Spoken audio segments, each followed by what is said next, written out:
안녕하십니까. 홍매도 TV입니다. 자, 오늘 밸류업 프로젝트 발표를 했는데, 시장에 좀 실망감을 표출한 것 같다. 저는 실망 안 했는데, 시장은 실망을 한 것 같습니다. 저는 실망을 안 한 게 뭐냐면, 별로 기대를 안 했어요, 크게. 왜냐면 나올 게 별로 없거든요, 사실은. 법을 바꿔야 되고, 상속세니 세제 혜택이라는 게, 정부가 마음대로 할 수 있는 게 없어요, 사실은. 거의 다 대부분이 법을 바꿔야 돼요. 그래서 오늘 나온 내용이 주로 자율성을 이제 좀 강조를 하다 보니까 시장에서 실망 매물이 나왔는데요. 저는 실망보다는 정부의 의지가 중요하다. 5월에 디테일한 발표를 또 하겠다고 했고요. 사실 오늘 와장창 발표하는 것보다 이게 더 나을 수도 있어요, 시장한테는. 왜? 나올 거 다 꺼내면 기대감이 없어요. 그건 진짜 이제 말 그대로 세론 뉴스가 되는 거지만 그냥 꺼내놔 보니까 별거 없어. 디테일은 나중에 꺼내줄게. 이게 차라리 낫고요. 그 다음에 나머지 법제사항은 시간이 상당히 이제 내년 총선 이후로 갈 수밖에 없어요. 그렇기 때문에 오히려 기대감을 뒤로 밀어놨다. 이렇게 생각을 하시면 오늘 아침에 많이 급락 한 10% 가까이 급락하는 종목도 있었거든요. 오히려 공략 포인트다. 저는 그런 생각이 들고요. 오늘 저도 공략을 좀 일부 했습니다, 사실은. 저도 오늘 좀 심하게 빠지는 은행주 같은 거 일부 공략을 했습니다. 어, 왜 그러냐면, 이 밸류업 프로그램은 저는 진짜 이번 정부가 못하면 다음 정부라도 해야 된다. 저는 그 생각은 반드시 가지고 있어요. 이미 꺼낸 이상, 우리나라가 뭐, 이게 일반 국민이나 투자자한테 나쁜 법안이라면 뭐 폐기되고 이러겠지만, 너무나 좋은 내용이잖아요. 우리나라가 미국이나 유럽, 일본처럼 정당한 대우를 받는 국가가 되자.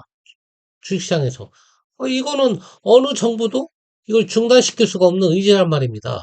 그러면 그 구체적인 내용만 뒤로 밀었다 뿐이지 사실은 다 꺼내는 것보다 밀어놓은 게 투자자 입장에서 오히려 좋다. 저는 그렇게 판단을 합니다. 자, 오늘 시작은 밸류업 얘기밖에 없는데 그게 핵심이에요. 사실 오늘 발표를 했고 상당 부분 그래도 폭을 만회했어요. 사실은.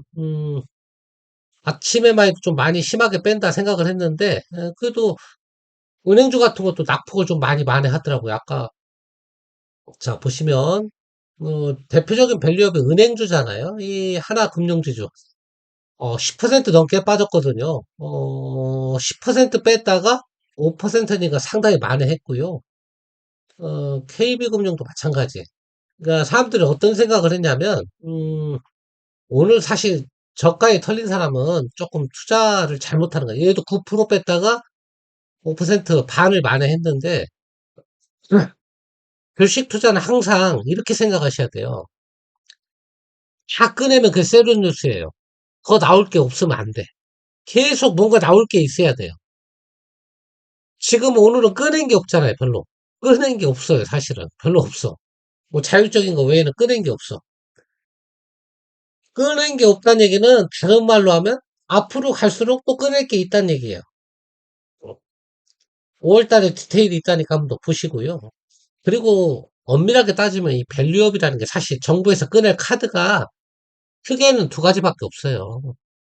배당 확대하고 그 다음에 세제 그런 다사주를 속아가거나 이런 기업한테 세제 혜택 주는 거 외에는 정부에서 할 게 사실은 별로 없는 그게 다예요. 그게 다인데 그걸 어떻게 포장하느냐, 그걸 어떻게 법제화하느냐 그런 디테일의 싸움이에요. 그거는 5월 달에 나오잖아요. 예, 그러니까 오히려 기대감을 뒤로 밀었기 때문에 저는 굳이 나쁠 거 없다 그런 생각이 들고요. 오늘 뭐 은행주 같은 것도 빠졌지만 좀 보험주도 많이 빠졌겠죠. 보시면 뭐 오늘 전반적으로 오늘 시장이 빠진 것은 밸류업 그동안 PBR 낮은 종목 이런 종목들이 빠진 거예요. 그래서 뭐 보험주도 많이 빠졌죠. 이건 좀 덜 빠졌네. 지주사도 좀 많이 빠졌죠. 오늘. 다 이런 종목이 빠졌습니다. SK, 삼성물산 같은 거. 그동안 많이 갔던 거. 없는 분들은 이제 투자 기회였죠, 오늘이. 얘도 4.8% 빠졌고요. 대표적으로 이제 자동차주. 낙폭 상당히 회복했잖아요. 5% 뺐다가 얘도 2%. 기아도 마찬가지. 자, 오늘 시장은 밸류업 실망감인데, 시장 전반적으로 지켜보면 막판에, 막판에, 시장을 끌어올리는 걸 보면서 이 밸류업 프로젝트가 아직 끝나지 않았다. 차라리 오늘 기대감을 뒤로 밀어놨다, 5월달로. 나쁘지 않다. 그런 생각이 들고요. 음, 그 다음에, 시장을 좀 가보시면, 오늘은 나머지는 또 괜찮았어요. 어, 보시면, 밸류업 프로그램 관련해갖고 PBR 낮은 종목은 많이 빠졌지만, 또 그동안에 소외됐던 그런 종목들은 또 일부 상승을 하고 했습니다. 2차 전지는 또 오늘 또 뭐 크게 조정은 없지만, 종목별로 좀 희비가 엇갈리더라고 보니까, 이렇게 세일 종목은 또 상승. 이렇게 다 상승을 하고, 소재 종목은, 그동안 많이 오른 종목은 빼고, 이렇게, 과거에 많이 올랐던 종목은 빼고, 낙폭이 컸던 종목은 또 올리고, 이렇게 이제, 제가 예전에도 말씀드렸다시피, 앞으로는 한 섹터가 주구장창 그룹을 져서 올라가는 그런 장세는 없다고 그랬어요.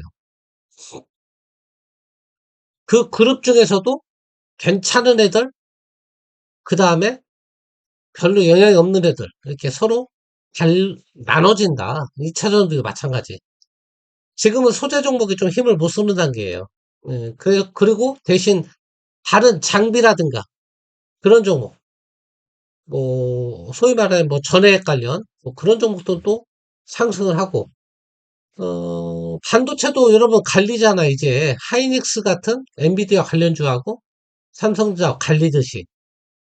은행주도 갈려요. 시중은행하고 지방은행하고. 갈리잖아. 시중은행하고 확실히. 다 갈립니다, 이제. 증권주도 갈려요. 그 내에서, 보험주도 그 내에서 갈리는 거고. 이제 그런 시장이 이루어진다. 이렇게 보시고요. 자, 오늘 시장 조금 약세였지만, 내용적으로 보면 기대감이 살아있습니다. 오늘 공략하신 분은 좀 고수에 속한다. 저는 그 생각이 들어요. 왜냐하면 외국인 수급을 봐도 그렇고, 보세요. 외국인들이 주로 사는 게 저 PBR이잖아요, 지금. 전부 샀어요. 선물도 사고, 현물도 사고. 그 얘기는 뭐냐면, 외국인이 어차피 그런 종목을 올리거든요. 은행주, 보험주, 뭐, 지주사, 자동차 이런 건 다 외국인이 올리는 건데, 외국인이 기대감을 아직도 가지고 있다는 거예요. 그래서 오늘 빠지는, 오늘 실망감으로 좀 빠졌지만, 저는 오늘이 공략 포인트였다. 그런 생각이 들고, 지금 보시면 일본 같은 경우 오늘 많이 올랐죠. 이제 거의 사상 최고치를 연일 갱신해 가고 있고, 미국이야 뭐 말할 것도 없죠. 전 세계에서 제일 고평가된 주식인데도 제일 잘 가고 있고, 그런 단계고요. 어, 한국도 이 밸류 프로젝트, 저는, 오히려 모든 카드를 오늘 다 발표한 것보다, 그럼 오늘 오히려 조금 상승하다가 더 이상 올라갈 동력을 잃는 것보다 계속, 의지가 있구나. 의지를 가지고 있으면 계속 올라가는 거예요, 계속. 정부가 어쨌거나 밸류업, 한국 증시를 밸류업 시킨다는 의지를 확고하게 갖고 있는 한 계속 올라갈 수 있다. 사실 정부가 가진 카드라는 게 자본주의 국가에서는 별거 없어요. 사회주의 국가라면 마음대로 하겠죠. 뭐 배당도 늘려라. 어? 자사주도 강제로 소각해라. 뭐 할 수 있겠지만 자본주의에서는 별로 강제할 수 있는 게 별로 없어요. 그런 섹터가 은행, 보험주 이런 금융 섹터 외에는 자율 규제라는 말이 맞아요, 사실은. 하지만 그 자율 속에 은근히 압박하는 그 뉘앙스가 들어있잖아요. 이런 게 차라리 나은 거예요. 뭐 은행이나 이런 거는 뭐 정부 말 안 들을 수가 없는 거죠, 사실은.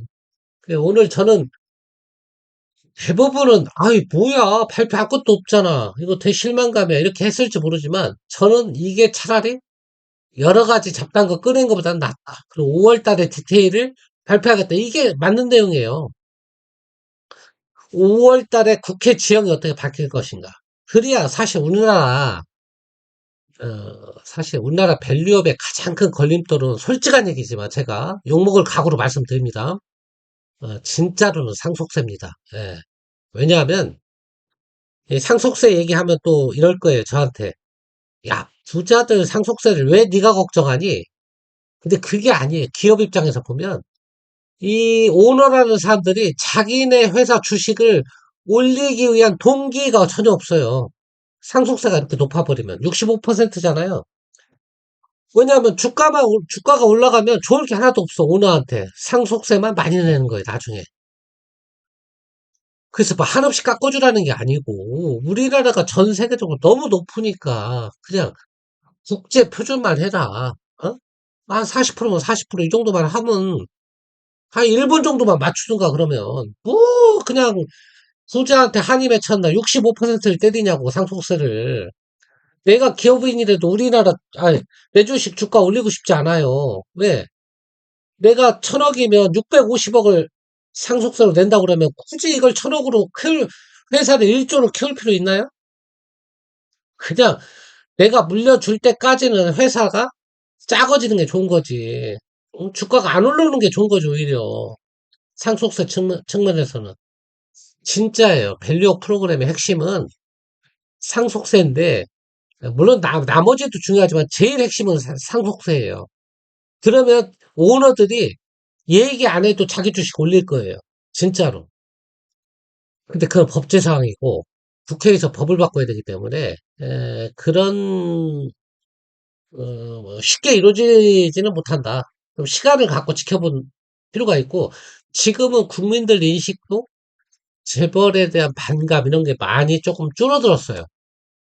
오히려 정치인들 더 미워하죠. 지금 이재용 부회장이나 뭐 최태원 회장이나 뭐 구강모 회장이나 이런 사람의 증오심보다는 오히려 정치인들에 대한 증오심이 개인 투자가 더 크다고 사실은.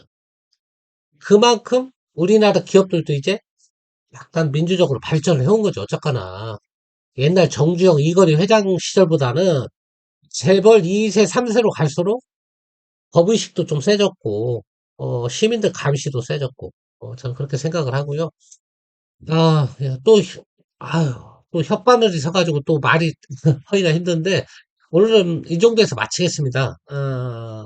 여러분들 실망하지 마시라. 그 말씀만 드리고, 말씀을 드릴게요. 오히려, 다 꺼내지 않은 게 좋은 거다. 말씀드리고 마치겠습니다. 감사합니다.